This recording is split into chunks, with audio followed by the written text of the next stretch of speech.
Welcome, everybody. Critical Hustle Happy Hour. It's going to be a quiet happy hour. Had a lot of plans, a lot of traffic, a lot of things hit me today, but I still want to come out here today and make sure that I at least hit you guys with something. So, if anything, today you're going to get my thoughts about current and recent events, and feel free to chime in. Next week, we'll go ahead and do the recap that I wanted to do because I had fun cutting clips for videos and just thought there are a lot of hilarious things that I want to go back and touch on and kind of give you my version of what really happened in those moments. But today, this is going to probably play off more like a podcast unless somebody um, sends a message, asks a question, anything of that nature. Feel free if you know me and I can reach you by any of the media. I have no problem with sending you a link and getting you invited into this so we can have a dialogue and talk. But today I wanted to talk about what we've seen in the last, well, not even the last. We're gonna say the first 2 weeks of 2020. It's been kind of interesting to say the least. Like, man, we officially have a new president elect. We have an old president. You know, and not to even make this really political, it's more so about humble humble or however you want to pronounce it. I live in Houston, so whatever. But it's really just having a conversation and the thought process behind at this time we probably need more human understanding. And that's a very hard thing for people to kind of wrap their minds around because everybody's so angry. There's a right, there's a left, there's just random opinions coming out of everywhere. Um, I think one of the biggest things that I look at now is I'm appreciative of the diversity of people that I know. And the reason why is because everybody I know is not pro Black Lives Matter. They're not pro politics. They're not pro Democrat. They're not pro Republican. Some of them prefer to be Blood. Some prefer to be Crips. Like it's just a host of people gathered together, and it's really indicative of how I've tried to live my life, kind of in building critical hustle. Really, just getting to find the like-mindedness. We all know that we have differences, and we know that we have differences of opinion, but there is a base that we all have certain concerns. We all have. Hey, Shrika. We all have certain things that we're really interested in that relate directly to us, but we don't take the time to look at it from another person's perspective. I know, ironically, and I'll say this: the last 2 weeks or the last weeks, it's very sad and tragic what took place in D.C. But I actually found, in my own weird, twisted way, the humor in it. And what I mean by that is, you know, the base that that felt that that process was okay and that process was right and storming the Capitol was a thing to do were the same people who roughly 8, 9 months ago were saying that they didn't understand why there were protests about Black Lives Matter, um, all that, all the same things. And I made a statement that I said, it's interesting how when people feel marginalized, unheard, and cheated, how they respond. Because it's amazing what people think matter. And I say this because whether you feel the election was stolen, whether you feel that someone was cheated, whether you feel unheard, this process happens every 4 years. Every 4 years, somebody feels that they didn't get treated right, or something happened, or something unbelievable took place. So it's really interesting to see all of a sudden people just jump up and say, "Well, no, it's different now." And truthfully, the real difference in all this is that we're all in the house. I mean, fall wherever you fall on wearing a mask, whatever. But people have way more time on their hands to be offended by things that ultimately 2 months from now won't even matter to them. And I say this because in November, I was involved in several conversations. Everybody was having a conversation about what's going on in the White House.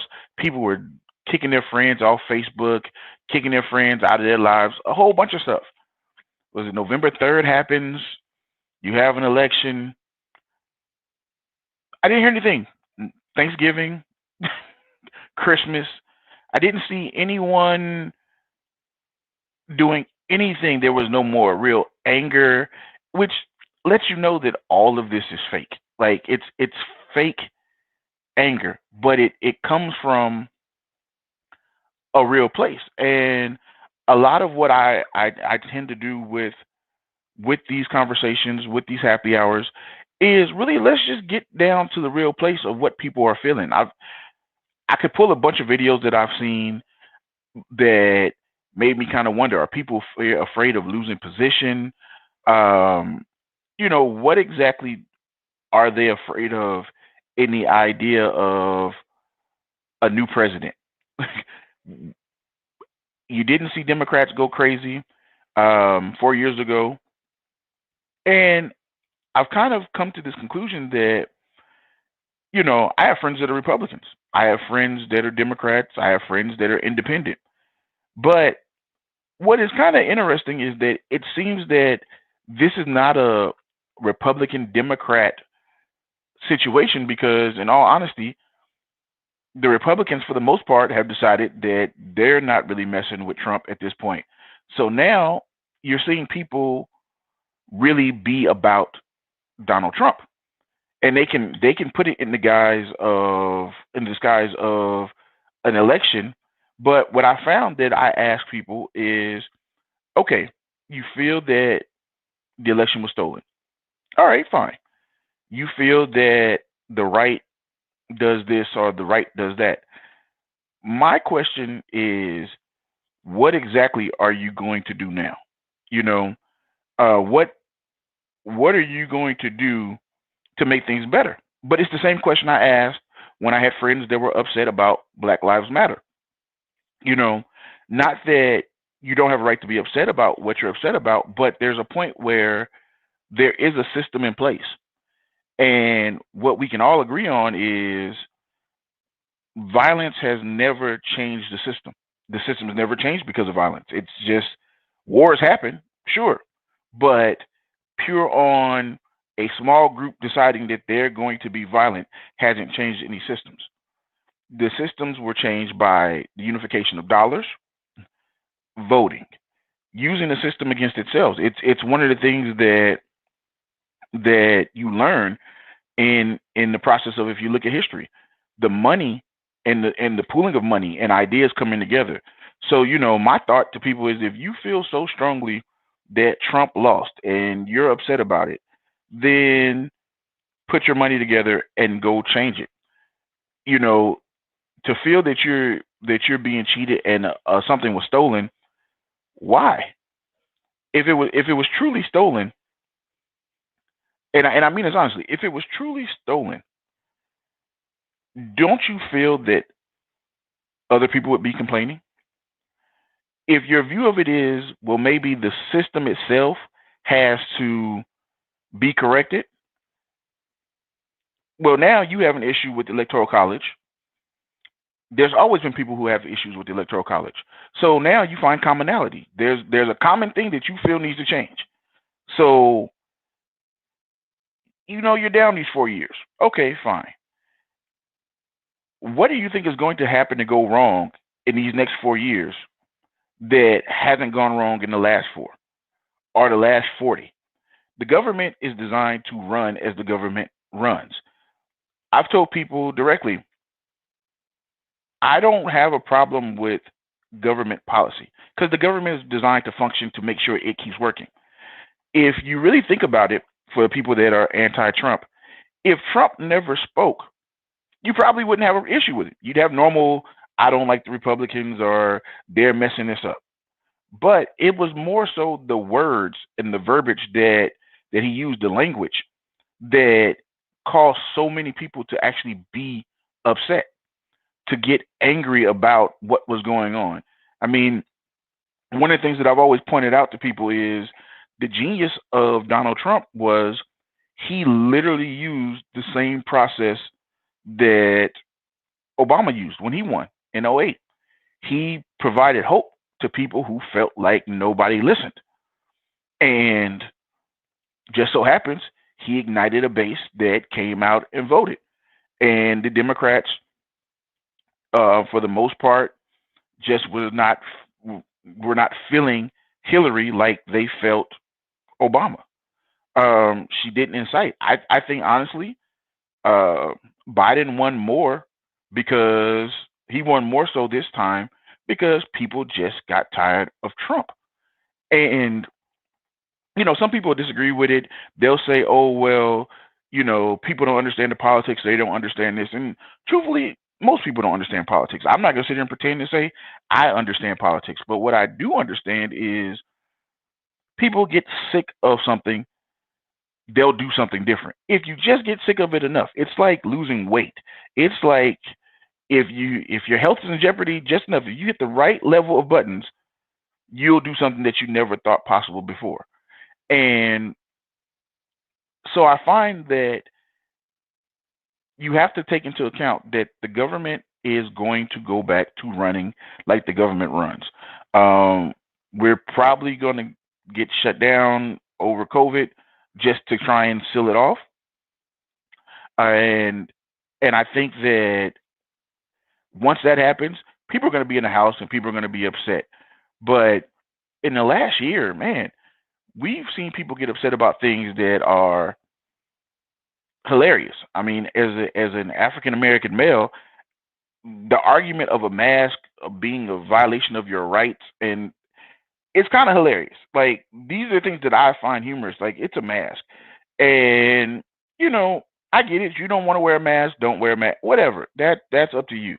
But the reality of it is that you were not asked to wear a mask initially because it was going to protect you. It was to protect other people.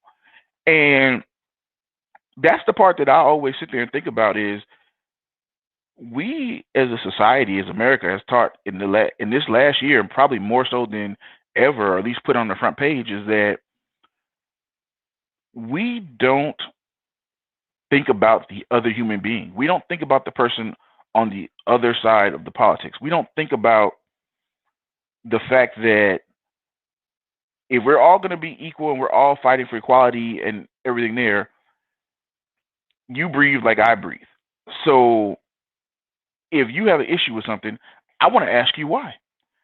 I am completely about understanding what another person feels. I may not agree with what they feel. I may see it differently. But it was very interesting to go through a point of dealing with the emotional side of what was going on um, with Black Lives Matter, and finding that as I'm discussing the fact of what I'm concerned about as a human being, for me in particular, I'm having to get back from people that I know. Well, the statistics say this and the statistics say that, and having to explain to them that like you do understand that none of that matters when you feel like you're in danger. Like you can give me all statistics, the statistics in the world. I understand that you don't have a dog in this fight. Like it doesn't really affect you. You're just commenting from the outside. But if I look at you like a person and you look at me like a person, if I'm saying to you, look, these are the fears and the concerns that I had growing up. These are the fears and concerns that I have now. A very real, a very real thing for me, and something that I'll point out, and I tell this to everybody, is that my wife and I we just bought a house, and for the first time in my life, I truly live in the suburbs, like just full on suburbs. New issues, new things that I've never worried about.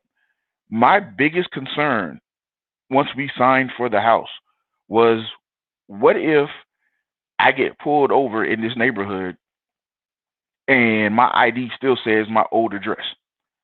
Like, what is the climate of things? Like, what can I do to eliminate that?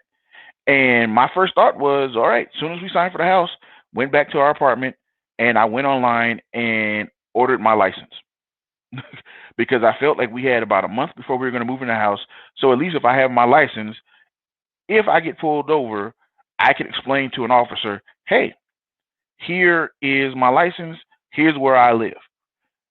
I understand they're trying to get home just like I'm trying to get home. But I think if you've never had to think about that as a way of defense, of protecting yourself, like it's very hard for you to understand the difference. When you look at the people who were shot by the police that kind of caused the latest uprising in regards to a Black Lives Matter movement, the combination of looking at the two different scenarios of the protest versus, and for this point of this argument, the protest at the Capitol, is that actively you didn't see people committing a crime when you saw the Black people get shot. So imagine if you don't actively see a threat, but you see a person that gets shot. Something happens to them. Your emotions take over. Your emotional thought is, well, why did this happen? And it wasn't just one time. It was another time, another time, and another time. And people are very dismissive to say, well, that's the media. And I don't disagree with you. I don't disagree with the fact that there is an agenda that keeps getting presented. But just like I can acknowledge that, you have to acknowledge the fact of, as a human being, to continuously see this happen, it's reasonable to assume that there's something going on. Maybe I'm a sheep. Maybe I'm a sheep just enough to say, hey, I've seen 10 Black people get shot back to back. Nobody else looks like they're getting shot. Why are they showing this? That's one of the first things that I learned growing up, is that when people bring you information, always question it. Question what's their agenda. Why would they bring you this information? Okay, fine. So here's what I did personally. I don't care why they're bringing it. I care that it happens because it keeps happening. So I say this in comparison because one of the arguments that I kept getting into was, well, this person had a criminal record, or they were hanging around criminals and they were doing this, this, and this. And you go back to a week ago, and unfortunately, people talk about the lady who was a veteran that got shot and killed, and it's interesting in comparison because at that moment when these people are storming the Capitol and climbing over walls and going in, getting escorted in or whatever, but not doing anything peaceful in that regard, you don't know anything about who they were. You don't know anything about where they come from, what their background is, but you're in a moment. So in that moment, reactions happen. Okay. And it's just interesting to me that people don't understand, well, why was that not considered? Why would you not consider that violent? Why would you not consider watching people crawl up a wall to get into a building not be violence? I mean, their cause is their cause, just like the Black Lives Matter group is what their cause is their cause. Now, don't get me wrong. You feel cheated, you may not be the kind of person that's going to run up in the Capitol. That may not be you. Just like Black Lives Matter, people are protesting, and they're peacefully protesting. They may not be. There may be a small group there that's out there looking to do trouble and smash buildings and do things. Like, I will never judge a group of people by a small select group of an organization because you can't be responsible for everyone. But just from a human standpoint, I sit there and think about, what does it feel like to feel like you're threatened? And what we saw our Congress, we saw our government workers feel threatened, real fear, and we should be partially thankful that more more things didn't happen. I don't know what the plan was and what the agenda was to go and go into the building, but what I do understand is that it's kind of amazing to me to see that the response now for people that were there are they can't believe that there's any repercussions. A no fly list. The real reason why you put people on a no fly list is because you can't. All those people came from out of DC. So with all those people coming from out of DC, you have to figure out the quickest way to be able to get them and see who did what. And logically, I would assume that running into the Capitol building, there would be face recognition. There would be all kinds of things. It's Washington D.C. Like this is ironically probably the most important city or area in our country. I'm sure there's cameras everywhere. We've seen Eagle Eye. We've seen enough movies to know that hey, there's probably technology out there that's going to allow you to be able to identify everybody very quickly.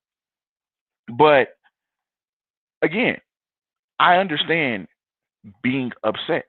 I understand feeling cheated. I understand feeling unheard. All those things I fully understand, being that I experienced them 8 months ago. I experienced having to explain myself.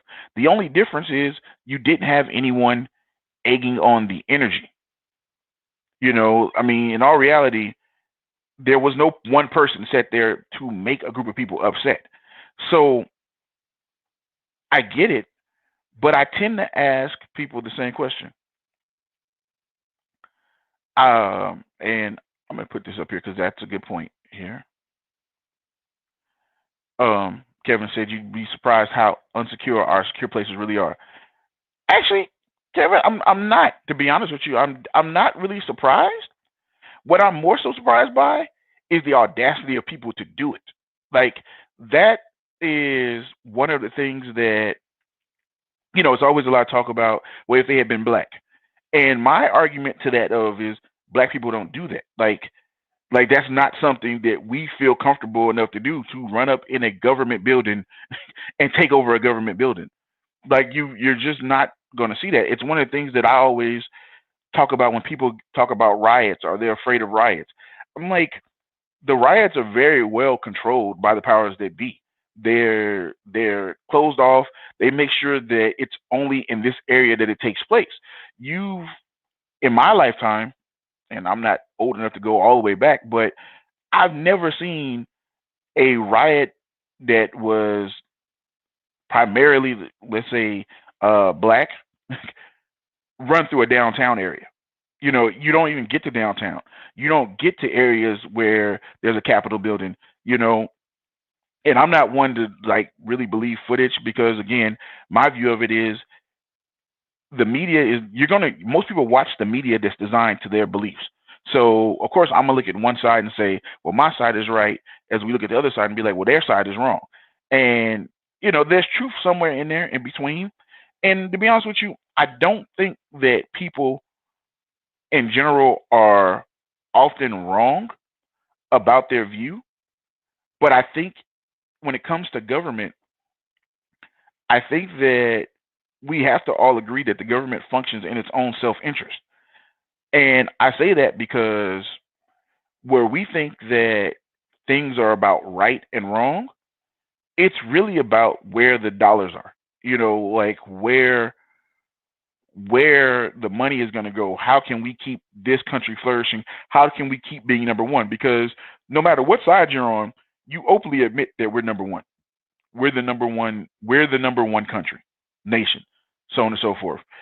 And again, that's an agreement. That is a common denominator, no matter what side you're on.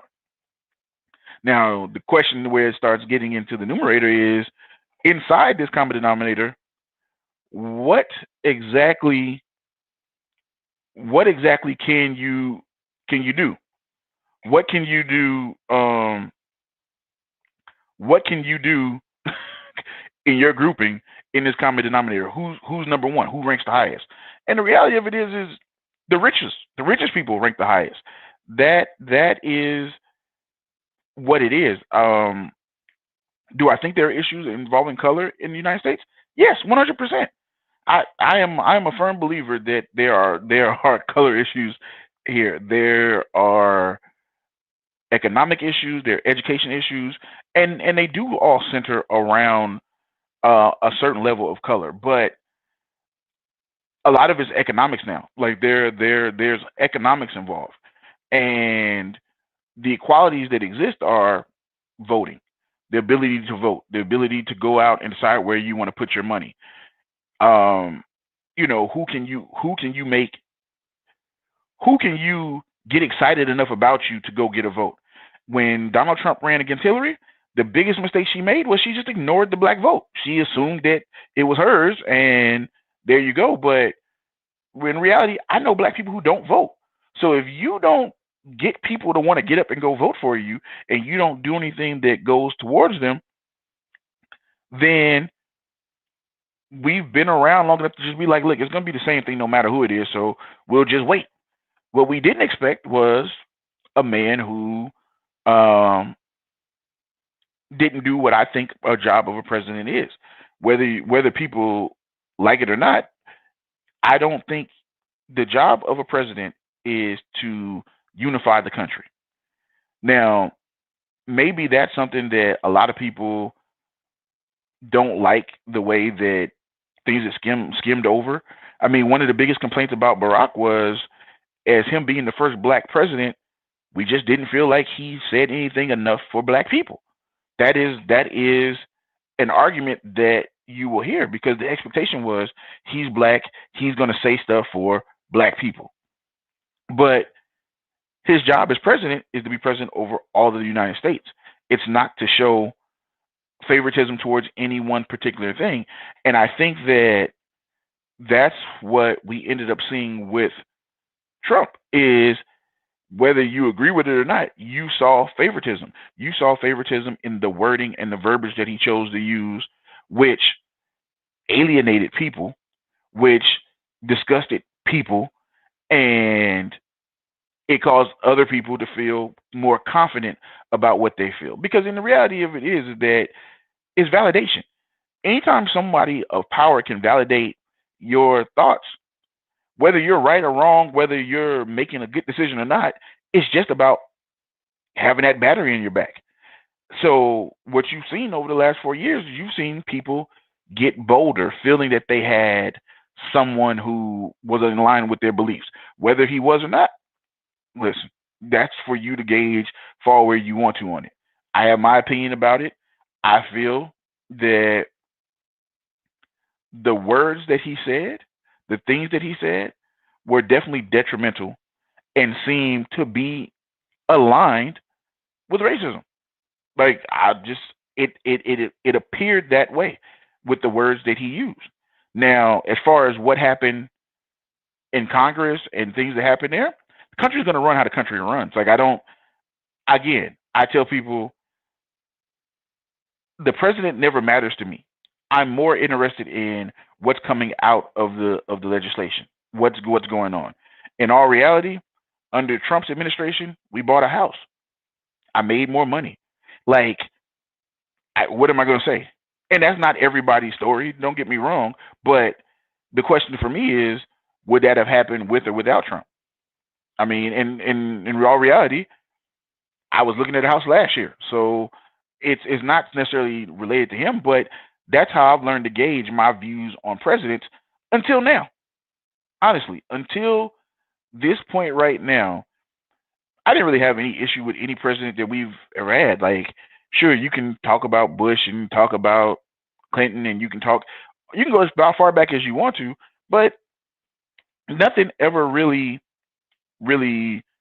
made me say, "Oh, this guy is horrible" or whatever. You just want to get to the next point of life, and it's been very interesting to see people argue right versus left. You really don't even hear people say Democrat and Republican. I find that more people that I talk to, even with what I was saying now, they're really more so independent. I've made a joke that I feel like we have three parties right now. We have a Democrat, Republican, and Trump.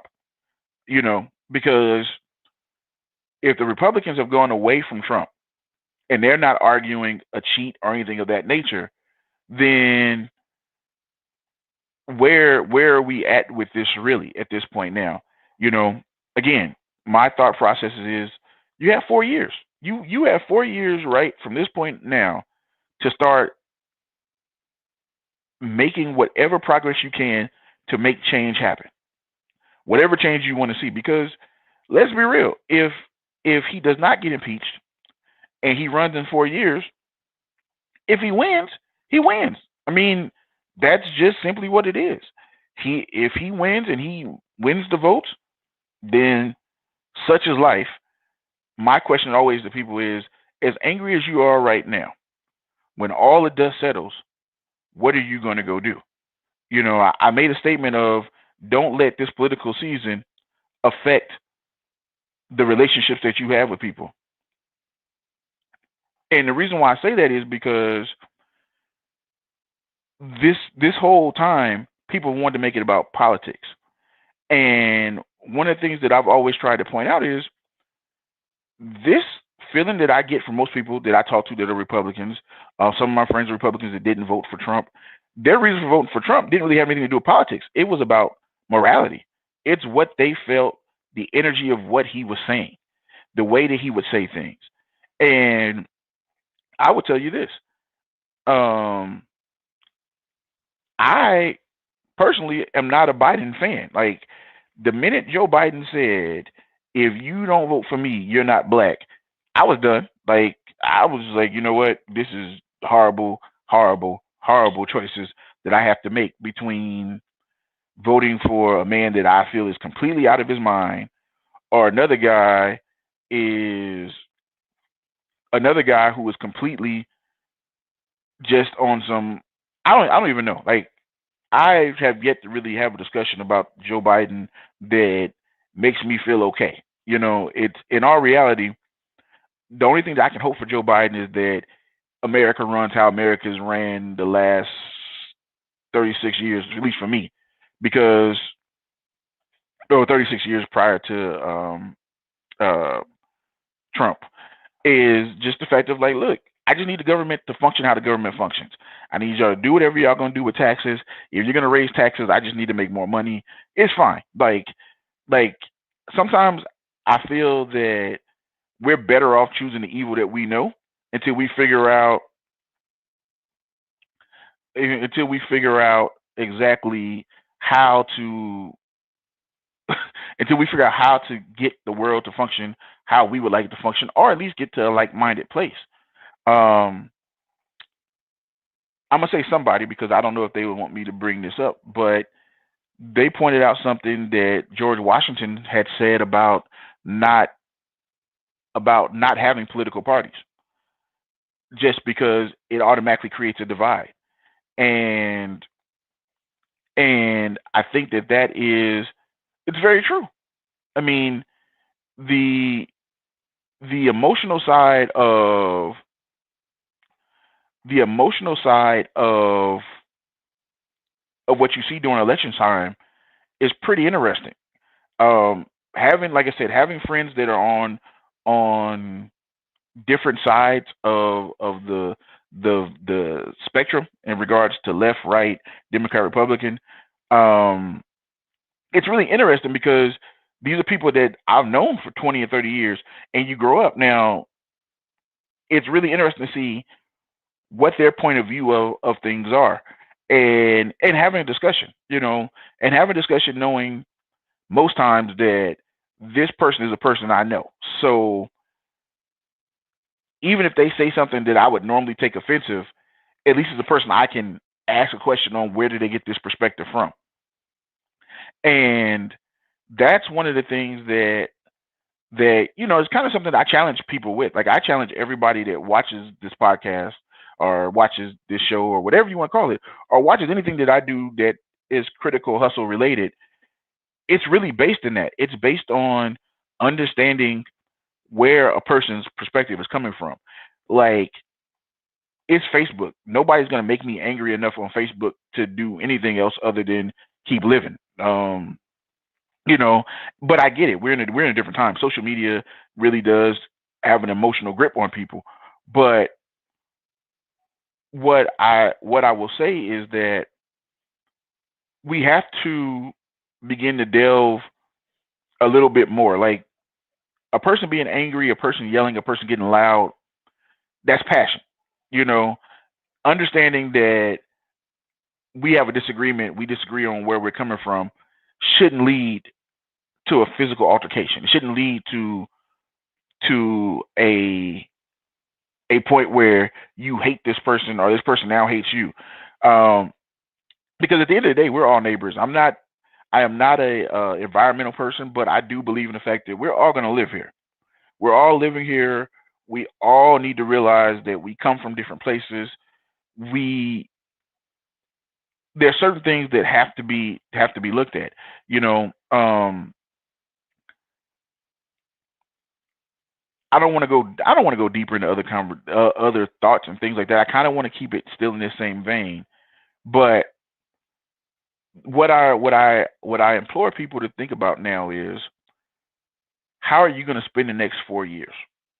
Because if you're going to spend the next 4 days planning to go protest and run into another building and do all that, then things are going to happen.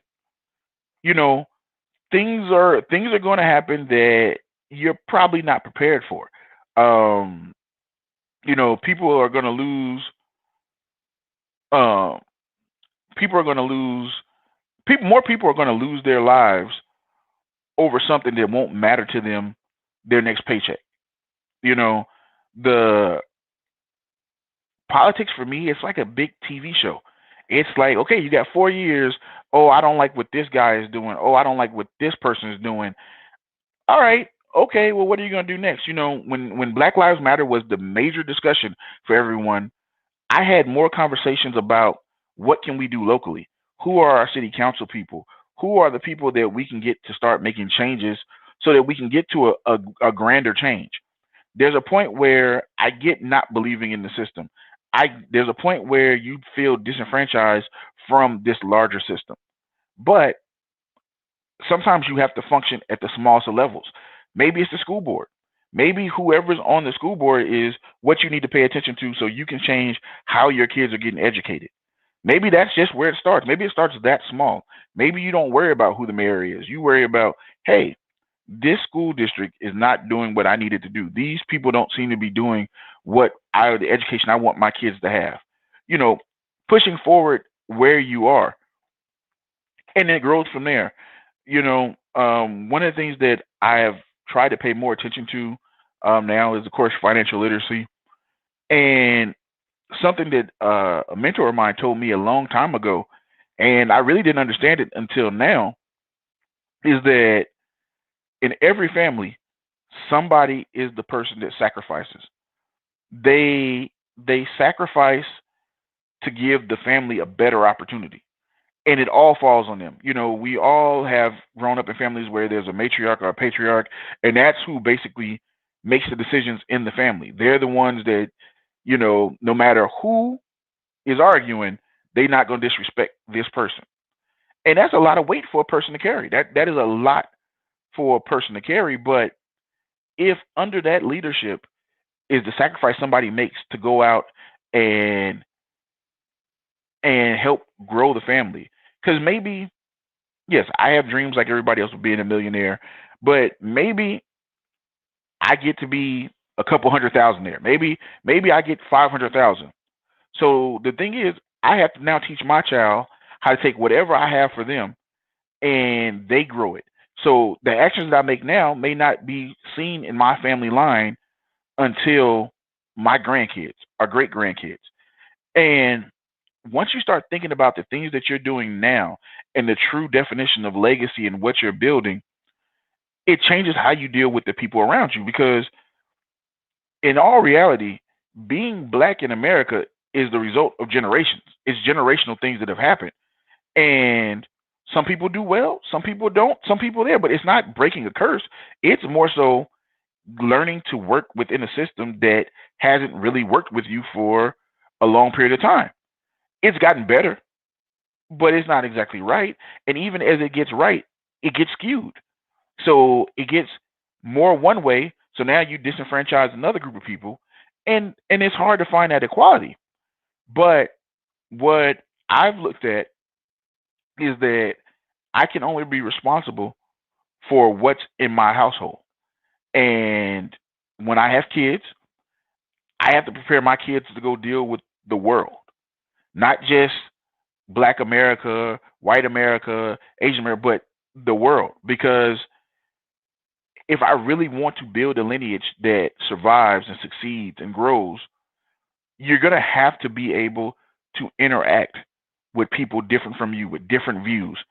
And that's honestly what we've seen over the last year. We've seen that there's a disconnect. There's a disconnect in humanity that gets blocked by race, politics, all the things they tell you you can't talk about. But they're all the things that you need to talk about. You know, it's funny. One of the things that I want to do coming up in the next couple of weeks is I'm saying this because the show will be up and when it comes. But there's a big talk in the Black community about migration back to Africa, and I think that that's great. Like I'm all for living in another country. I'm all for I think traveling outside the country helped me get a different perspective globally. But what I realize is that nobody ever asked. Like we're America. Like when you leave America, you're not a color. You're an American. You're just American. That's it. How do these other countries with cultures and that are solid culture, they're not melting pots. How do they feel about the idea of Americans moving into their culture? Moving in, like what does that look like? How does that change the dynamics of these other countries? If you ever traveled out the country, going to say like Japan, well, I've been to Japan, are going to are going to the Middle East, or going to Europe. When you look at places where there are military bases, if you look at how America has changed how those countries, those areas function, it kind of makes you wonder, like, do people really want us here? Like, there. Like, I get what the tensions that exist in America, but how much are we really wanted in these other areas? Of course, they want our money. I mean, the U.S. dollar works very well across the country in most places, but people and the culture, what we're used to, those are the things that I really think about. So I really want to investigate that with these happy hours. Like, if you've seen the last couple ones, we've done entrepreneur, couplepreneurship, because I'm really into the idea of we just have to learn how to function better together in our endeavors, and how do we grow? How do you create this reattachment to humanity? Because in our reality, it's never going to be equal. There are going to be times where someone's on top, someone's not on top. If there's only two people, that means that one and two is last. That's just how it's going to function. But how do you make sure that when you're number one, you care enough about number two to make sure you're not doing anything to necessarily harm number two? Um, that, like, there's so many different ways that you can go into it, but I wanted to just, like I said, I wanted to take some time out, and because I didn't get a chance to prepare the highlights like I wanted to, I wanted to just get some time out to just kind of give you guys my thoughts on what's going on. One of the things that I noticed a lot is people tend to think that I'm on the fence on my belief system, and I'm never ever on the fence. I just tend to look at it from a standpoint of a person who didn't grow up where I grew up, who didn't have the same experiences I had, shouldn't have the same thought process as me, and vice versa. I could be 100% wrong. I could be right, but I more so want to understand the experience. Uh, I tend to have a very strong opinion about things, so, and I don't talk crazy. So I know that most times when I'm talking, I'm able to convince people that what I'm saying makes sense. but I'd be more so looking for people to convince me how what they're saying makes sense. And I'm a person that you can give me statistics, you can give me a whole bunch of different things, but I'm like, just as easy as you're showing me this statistic, I'm sure I could show you a different statistic that would lead to what my argument is. I want to know what your true experience is. What did you experience that makes you feel this way? If your view on black people or this, that, and the other, well, tell me about your interactions. Tell me your interactions. Tell me, help me see what you've experienced so that I can understand, like, you know what? I guess if I experienced those things, I would feel the same way. We live in a country right now, at this day and time, that if you told me 2 years ago, as a black man, I could walk into any store with a mask on and not cause a sheer amount of panic and police officers and all that happening, I would have been, I'd have been like, yeah, never, never, ever. And now that's a norm, you know. So you can't tell me that people aren't conditioned. They are. It's just a matter of when can we start speaking to the conditioning and people willing to openly acknowledge why they feel this way. I grew up in Compton. If you grew up in the suburbs, your fear of someone breaking into your house probably is more of a, it's a fear because nobody wants anybody breaking in there, but how much of that crime is actually taking place? How much of that crime is actually taking place by black people? How many black people are in your area? Like, and I say that because if anybody should be afraid of black people, it should be me. I grew up in Compton, house broken into. If my house got broken into several times, I'm pretty sure they were black. When violence happened, it was black people. When something happened that was crazy, if it was the police, yes, it was the police. I do understand what they were dealing with in the area they were dealing with, and you hope that they're trained better and you get more understanding. But I fully understand that. But like I said, I moved to the suburbs. I'm not worried about black people out here. Now I don't have any concerns, no worries. What I worry about is getting pulled over by the police who's afraid of the black guy from Compton or the guy that's in Third Ward. You know, um, and I think that that's something that people have to address. And David, I do appreciate this because this is really what I think people have to be on. They have to be at a place where, look, who cares what color the person is? If the person you're dealing with is an asshole, he's an asshole. If crime is happening based on what's going on around you. But to be afraid of something that's 100 miles away from you, or I'll use this for example, and this is probably going to sound really insensitive, but it's the truth. So I was a full grown adult when 9/11 happened, and I remember, I remember getting woke up to see it, to see what was going on. And my first thought was like, this is insane. I have no idea what's going on. You know, America's under attack. Okay, here's my rationale. Here's what I know. I live in Compton. Nobody looking to do anything to America is going to happen to Compton. So I'm pretty safe. Reasonably, I am as safe as I could be in Compton from whatever's going on right now. So what did my day consist of? I got up. That was the day that Jay-Z's Blueprint came out.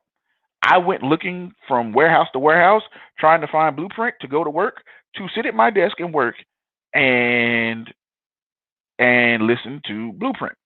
Now, I'm not insensitive to what was going on, but I also understood that I directly was not in danger. My family was not in danger.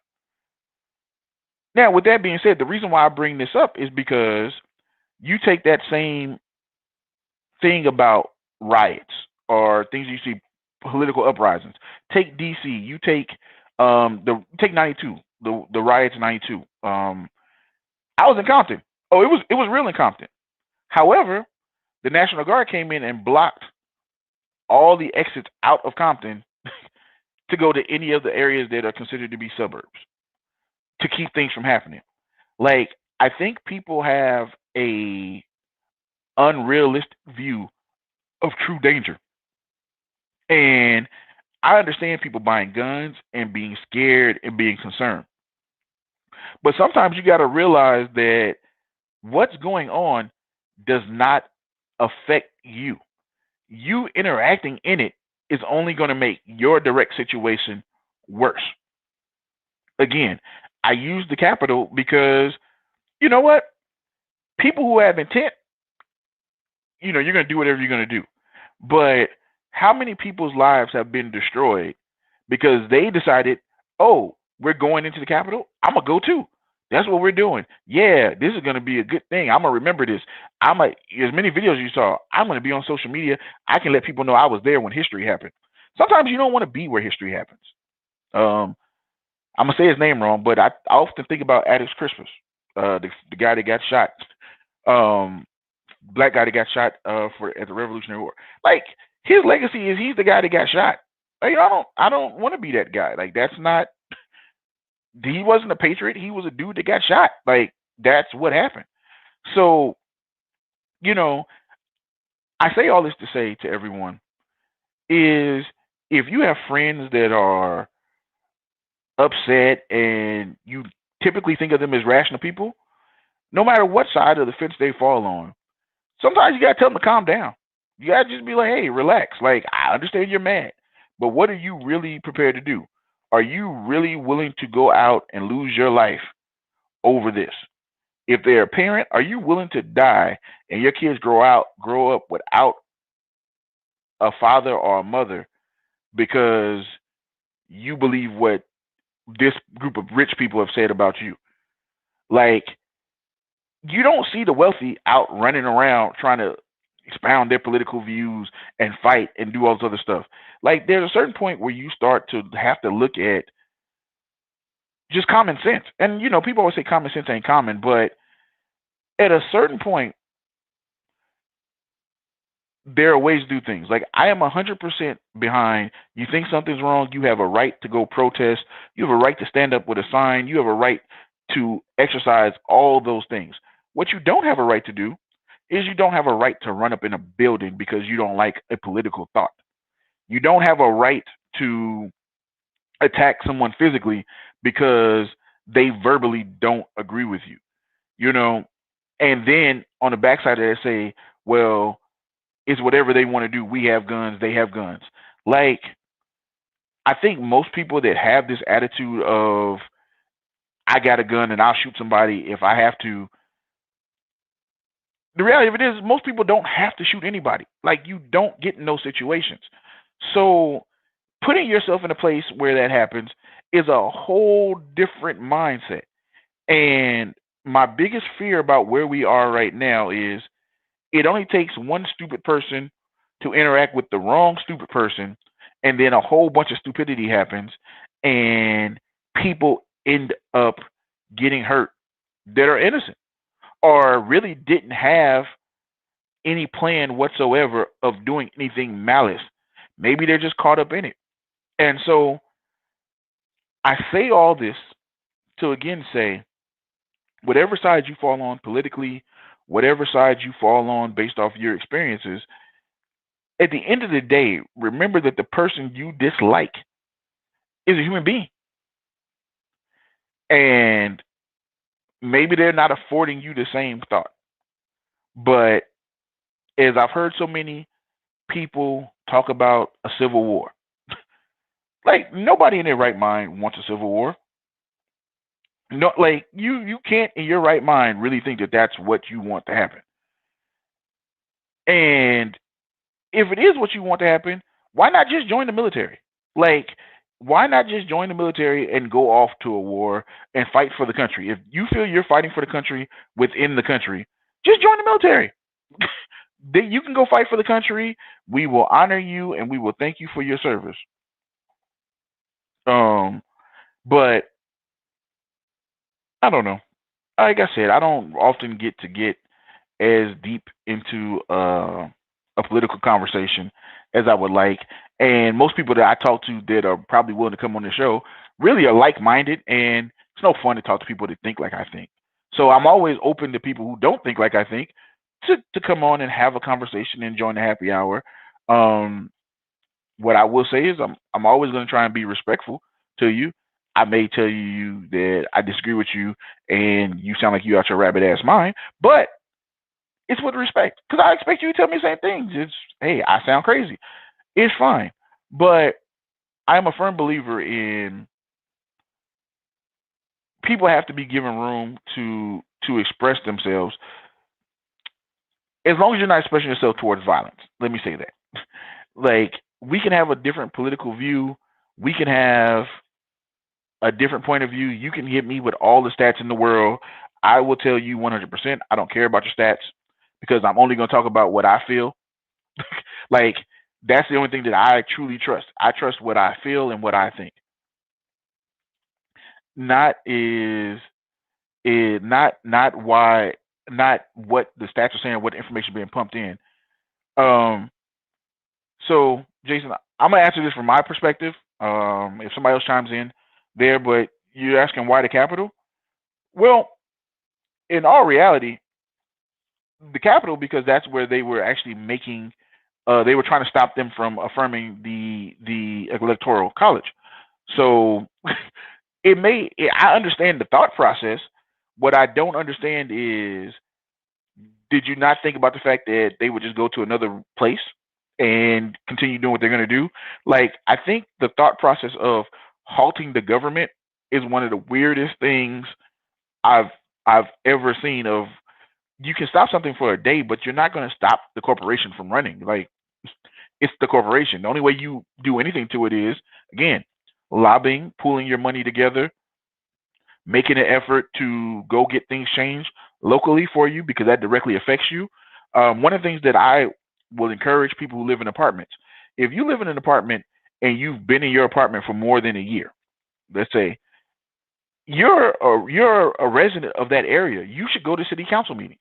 You should see what's going on in your community. Um, that that is one of the things that I think is the biggest misconception is we separate home ownership from rental, saying that it's not your community. But the reality of it is that your kids go to the same schools that the kids whose parents own their homes go into. Um, that is literally something that you should be involved in. Sure, you may not think that you have a say, but you're paying taxes in that area. You're supporting the businesses. You should be as involved as you can possibly be because this is where you live until you don't live there anymore.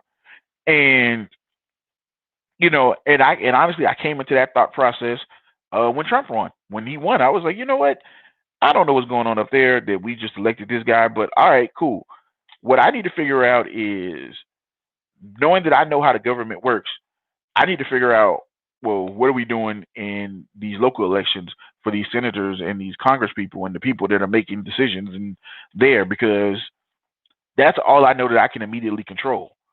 But we get so caught up on national elections.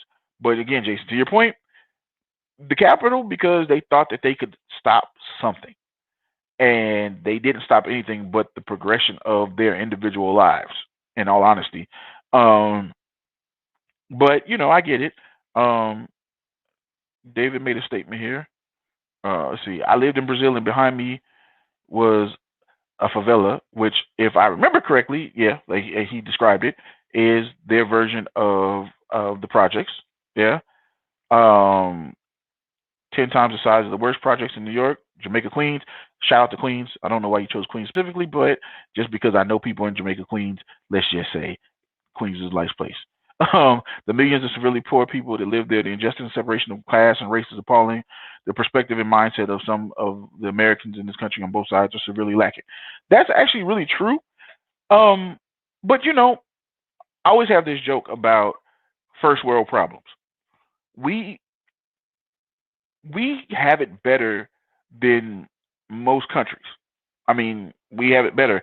Our minimum wage, or not even our minimum wage, our poverty level in other countries is a middle class level. You know, so perspective is one of the biggest things that I subscribe to. I think perspective is always important. It's one of the reasons why when I have conversations, even now, as I said, it's about okay. So I can't even put that one up, but we're just gonna call Queens Queens. I like Jamaica Queens. I'm a never mind. We go take me off track. But perspective, perspective is the part that we never want to look at from the other person. We take everything at the surface value and say, "Oh, well, you think that way? Well, you must be this, or you think this way, it must be that."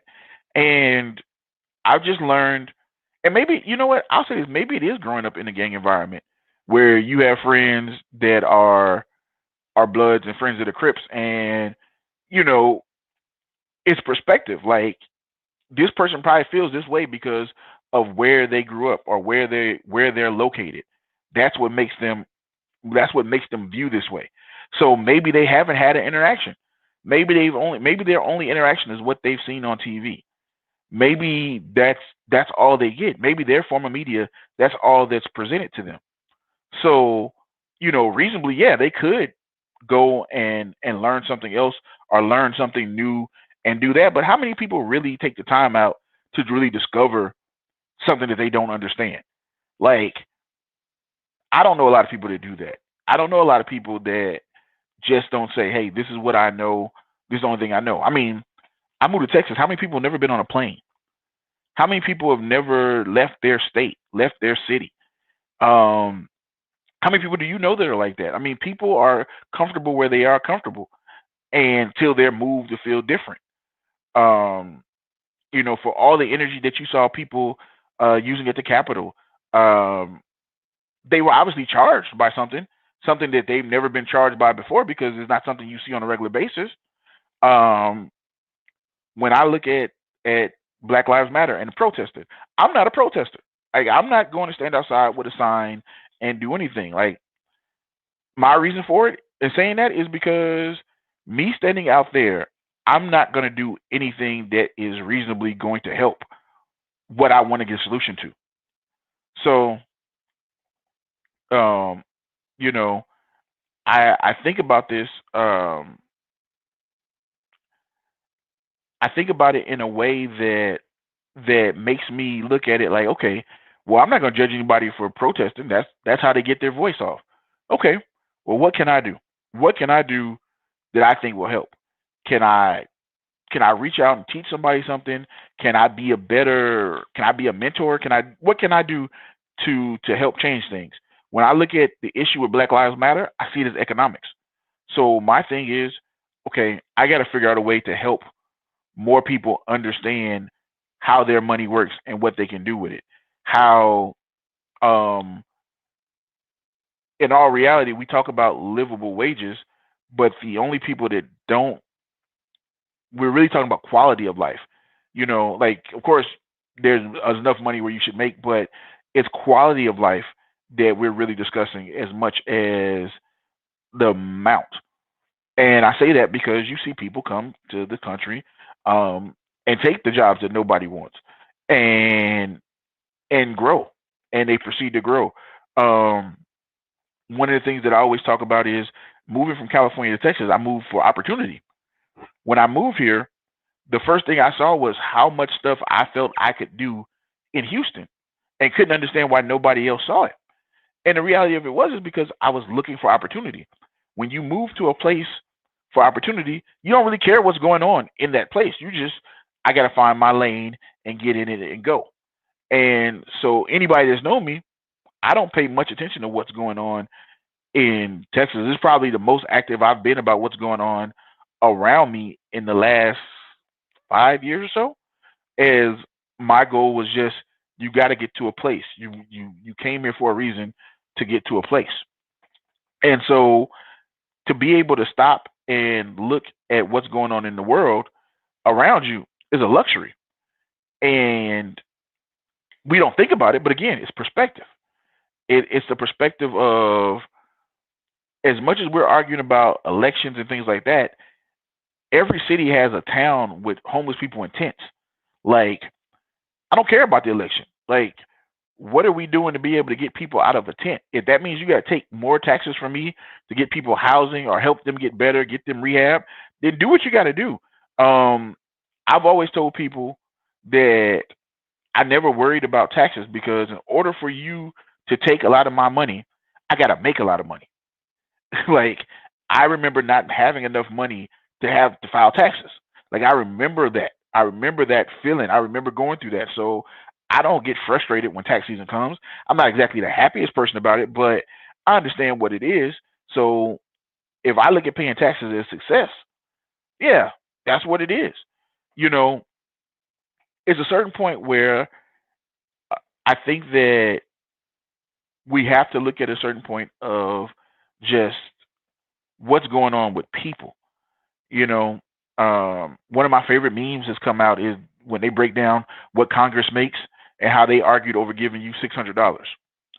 You know, and I was like, that's a very valid point. But part of that comes from the fact that the people are so detached from the people they're trying to serve. They don't think about that. They're thinking about, well, what can the corporation do to keep running? How the corporation needs to run.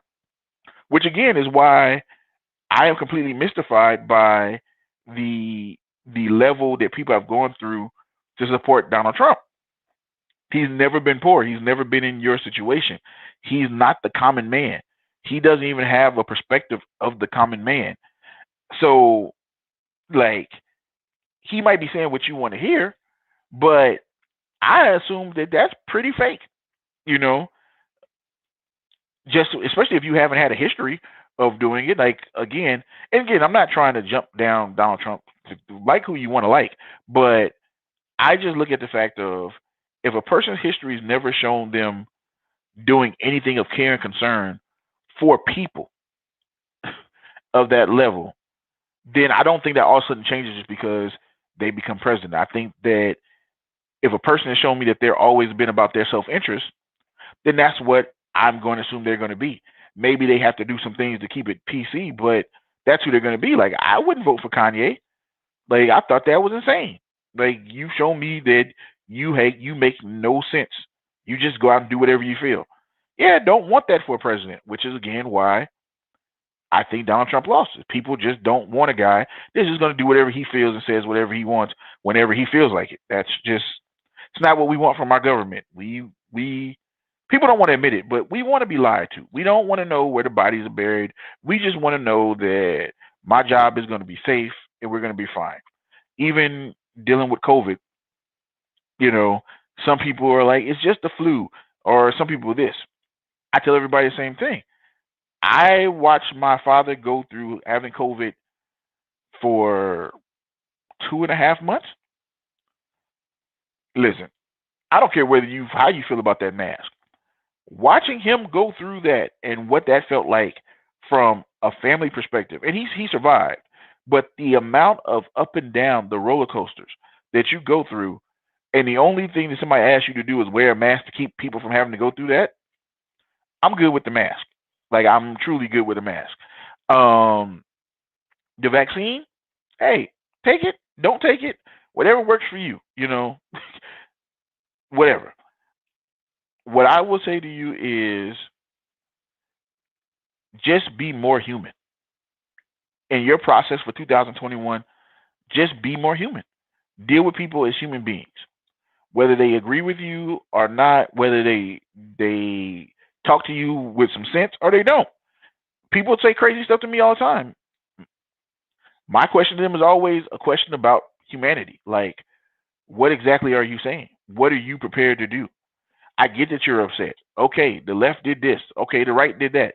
All right, but what are you doing? Like, what is your plan? Because if not, I just want to know what level of conversation we're having.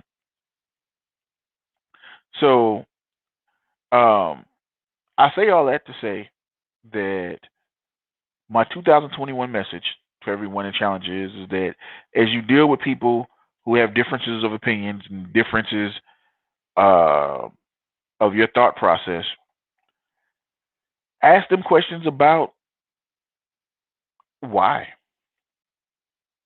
Like, don't get, you can't help but be mad, but ask them why they feel the way they feel. If they come back and ask you why, tell them why you feel the way you feel. But either way it goes, just question people and get them to make it easier for there to be more conversation. And I'll take this as the last question. Um, how do you help people rather than hinder them? Well, the interesting part about helping versus hindering is you kind of got to identify what the issue is, because you don't know when you're helping or when you're hindering a person. You can only follow what's I hate to say it because it sounds corny, but you can only follow what's in your heart to do. Um, but you kind of have to put on a bulletproof vest and just do your best. I mean, people often reject help and are okay with being enabled. So, you kind of have to determine that for yourself. But I think the reality of it is that the question to me is not so much one or the other. It's how long do you continue to try, right? Because you may help a person who is not ready for the help, so they may go so far and then they revert back. But are you going to go back and help them again? Like, how much do you care? I'm very big on this, and this is what I tell everybody. I don't mind publicly saying it. I am not a save the world person.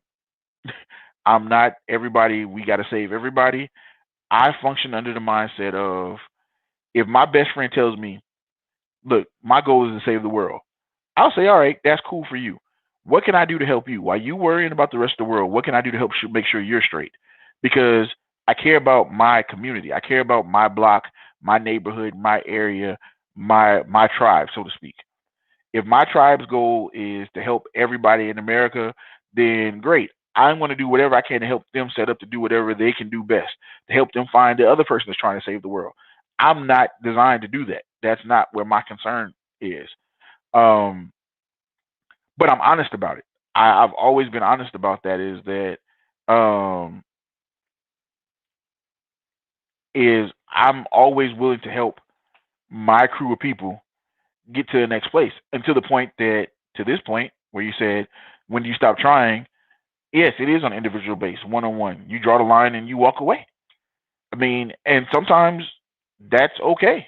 Like, maybe you're not the person to help that person. Maybe that person's not supposed to be helped. Everybody has a purpose as to why they're on this earth. Some things I don't try to understand. I don't try to figure it out. I just look at it like, I can only be concerned about what I'm concerned about. Um, and see, David, you let me just address these things, because these are good points. Um,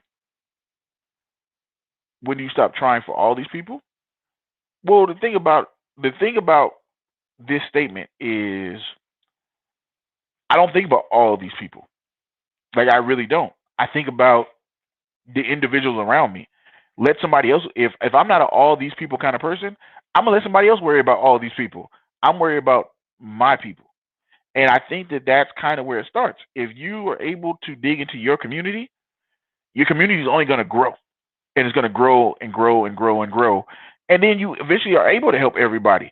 But you got to start with what you directly can affect. I mean, I look at it like, sometimes, I said this on a previous show, when we had Jason Stewart on here. He gave me probably one of the best pieces of advice that I've used to this day.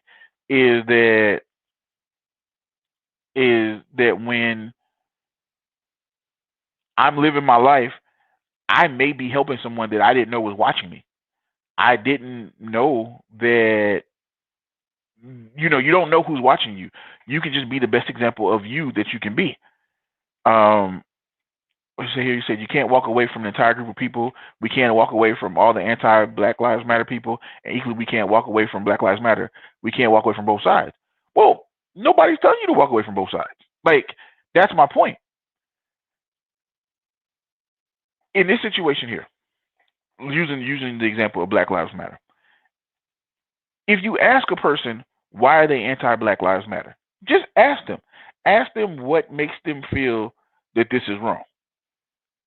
And then explain your point of view.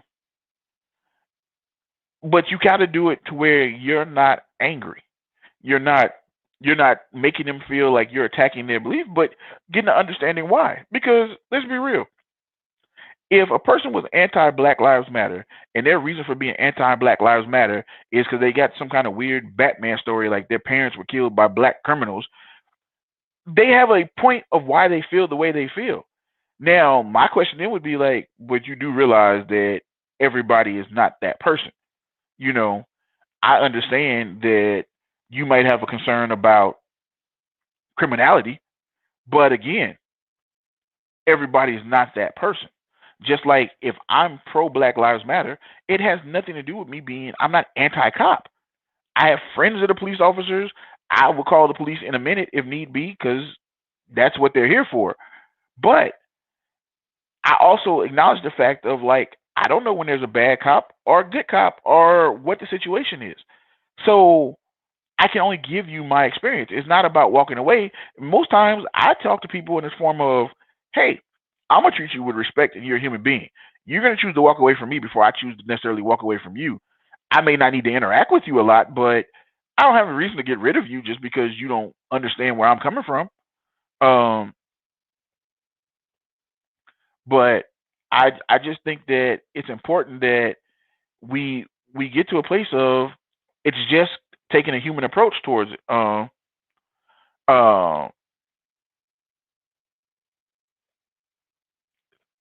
so now everybody's talking now. Okay. So Aaron, with the yeah, you can be. I mean, and here's why. Because I mean, we've talked about this before. Like, based off your view of Black Lives Matter, and that would be my question. And I think I've asked this question. What is your perspective of it? Because my perspective of it is, I don't care about organizations.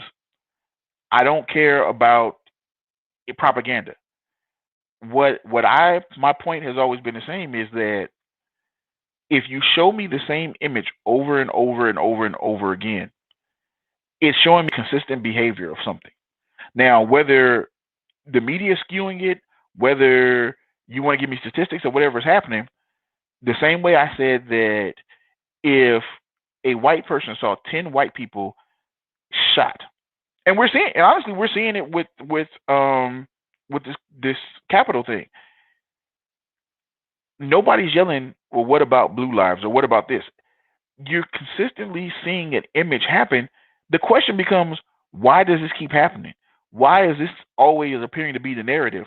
Why is the post narrative, oh, well, they had a criminal background. They were criminals. They were this. None of that has anything to do with the moment in which we see the activity because it's not possible for you to know who this person is. Or even at that point, if you give the police credit and say, okay, well, they ran his information and saw that he was a criminal. Okay, that should put you on alert. But when you don't see the activity of a person being violent in that scenario, like nobody's defending themselves, and yet a person ends up dead, and you keep getting that image, it's going to make you question. It's going to make you feel a certain way. So I say all that to say that I don't have a problem with anybody being anti Black Lives Matter because chances are you're anti a movement. You're anti what's being said. You're not anti the point that I'm trying to make. And that's really a lot of discussions that I have with people are about the fact of like I'm not talking about a political thing. I'm talking about, hey, I keep seeing people who look like me die, and nobody is able to explain to me why they keep getting killed. That's what seems to be missed. Everybody wants to make it political, and I'm like, I don't care about the politics. I care about this is what I keep seeing. And if you're telling me, well, the media keeps hyping it up, okay, that's fine. But this is what I'm seeing, and this is what I'm responding to. I'm responding to the media hyping it up.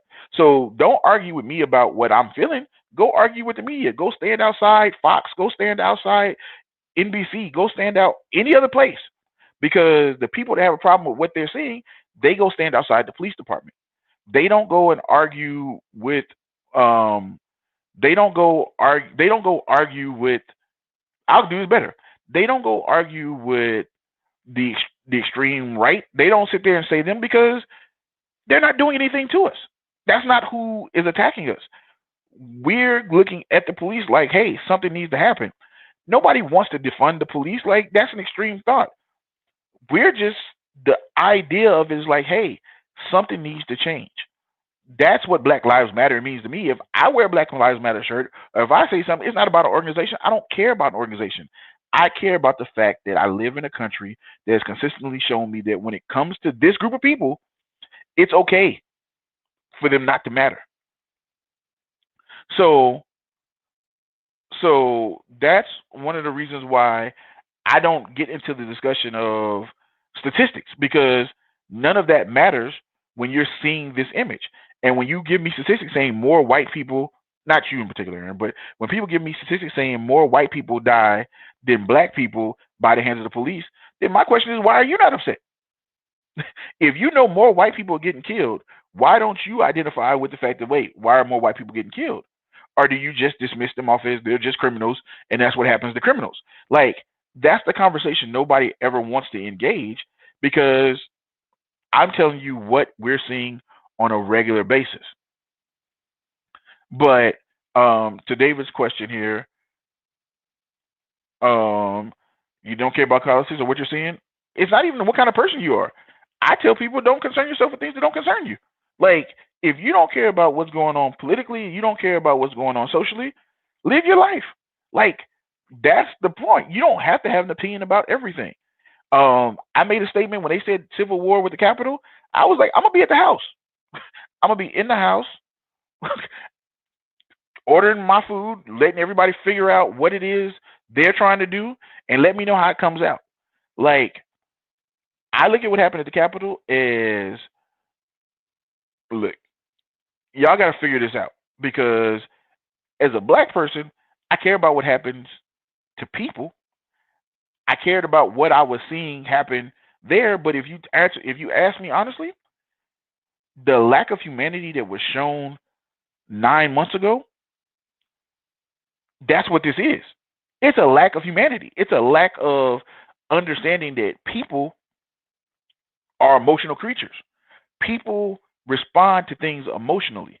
So whether you're pro-Trump or anti-Trump, when you look at the president say things the way he says them, that's going to give people an emotional response. It's going to fire people up to be like, yeah, see, we support him. He understands where we're coming from. So they're going to get a battery.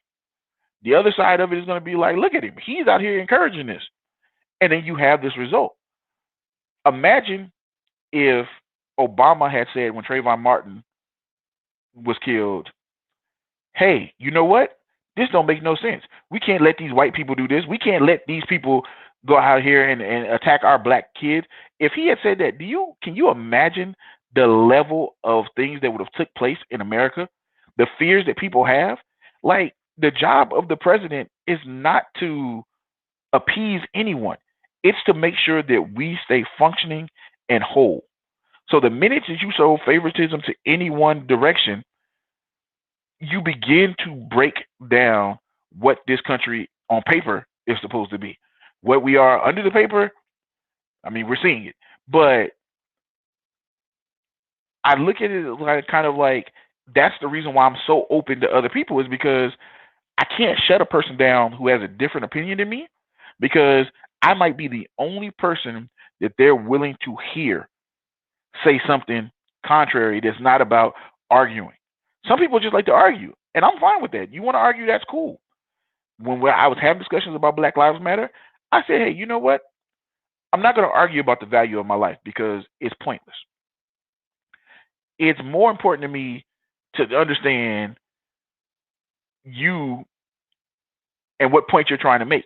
Because if you're trying to argue with me about my life shouldn't matter to me more than anybody else's, that's ridiculous. That's completely ridiculous. So let's have a different turn on this conversation. Let's talk about what you're upset about. And the one response that I got from everybody is the right media, the left, or excuse me, not the right media, the left media does this and this agenda and all this other stuff. And my only response to that was, what does that have to do with me as a black man being concerned about the fact that I see black people continuously getting shot? That's my only question. You can be mad at the left, you can be mad at the right, but when we get down to the issue, what does that have to do with what I'm concerned about, what I'm telling you I'm concerned about? And nobody's ever come back with a real answer about that. You know, they keep wanting to make it political, and I'm like, it's not a political argument. So even now, when people talk about we're going to take the country back and we're going to do all this, well, this is the same country it was 8 years ago. It's the same country it was 16 years ago. If you really think the country has changed in 4 years after being this one particular way the last 200 some odd years, that's weirdo. Like, you're a weirdo. Like, the country has always functioned the same way. It takes generations for it to change. So if you think that all of a sudden it came to a head, it really came to a head 4 years ago when we elected Donald Trump to be the president. Like, you literally elected a man with no political background, not a governor, not a city council, nothing, but just an independent businessman who became really famous because he was famous, but became super famous basically being a reality star. Like, that's the part of America that I'm like, do you realize that that's insane? Like, that's just insane. That's where we are as a country. So I say all that to say, no plan did I have to talk an hour and 26 minutes by myself, but hey, it is what it is. I thank you guys for tuning in, enjoying the happy hour. I didn't drink, so this was like my sober thoughts. Imagine how much crazier it would have been if I had been drinking. But we'll be back to giving you more of the hilarity. Like I said, next week's show will be kind of a recap. I kind of enjoyed going through the highlights of the last 6 or 7 shows, so I do want to share that with you guys. Of course, so there's last question here. I got it. I got to at least say this. Do I think America has changed over the last 4 years? Yes. Yes. America has definitely changed over the last 4 years. But my point was, it hasn't changed as drastically as people think it has. The biggest change happened was we elected Donald Trump. That's the unheard of. That honestly is unheard of. The policies, the politics have not really changed. I mean, ultimately, we got a non-politician in office, and the government ran the same way. The Republican Party did what the Republican Party has always done. So it's not like politics have changed. What changed is the energy of the country, and Chase, I agree with you. Electing Donald Trump was a big change. I mean, it's the biggest change. What I'm saying to you is that how the government runs is not going to change. That's why what you're seeing now is happening. You're seeing the Republicans and the Democrats go back to being Republicans and Democrats the way they know it. The Republicans have now fully just basically disavowed ever knowing Donald Trump. They basically say, you know what, no. And let's get back to the normal. So the overall of what I'm saying is that for what we're seeing people get upset thinking that something is going to change. And Chase, I'll be honest with you. I spent the last hour and a half. I will tell you that I'm more than willing to come back and touch this. But if you also want to watch this, it is on YouTube and it'll be on Facebook. But to give you a quick answer to my thought about solutions, it's about people getting back to discussing issues with humanity first, about having a conversation about why a person feels a certain way, not just taking it at surface level. Like, if, for me, for example, if I met a person in the Ku Klux Klan, before I get moved by, if they're willing to sit down and have a conversation, before we have a whole discussion about all name calling, my first question is, why do you feel the way you feel? What has been your interaction? What brings this much anger? Because That's where the questions come in. The questions really come down to, why does a person feel the way they feel? What makes them do what they're doing? Once you have that answer, then you can kind of start getting to real solutions and finding the common denominators. Because I don't care how extreme you are on one side or the other, there's a common denominator. We're human beings. So if anything, that's the start. So that begins to start working towards a solution, but everybody's so engaged into wanting to argue their point and their perspective. So again, with that, guys, I appreciate you guys being engaged. I appreciate you taking the time out. Definitely willing to talk to anybody offline about this. Half of you guys I talk to this stuff about how offline anyway, but I just wanted to get it out there. So I'm gonna leave this as the last comment because I've said this and I agree. That's where most people's issues are. You guys have a good night, and you can always reach me at Critical Hustle on all social media. I don't really tweet, but you can definitely reach me through Instagram, on the Facebook page, and that's it. Have a good evening.